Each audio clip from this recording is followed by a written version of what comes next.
You ask Tiger to solve. This deals with linear equations with one unknown. The final result is x equals -5.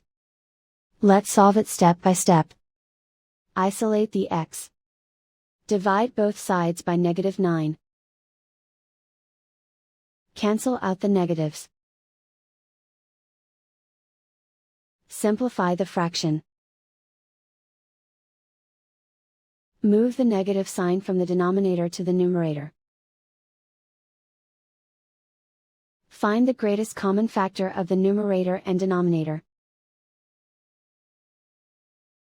Factor out and cancel the greatest common factor.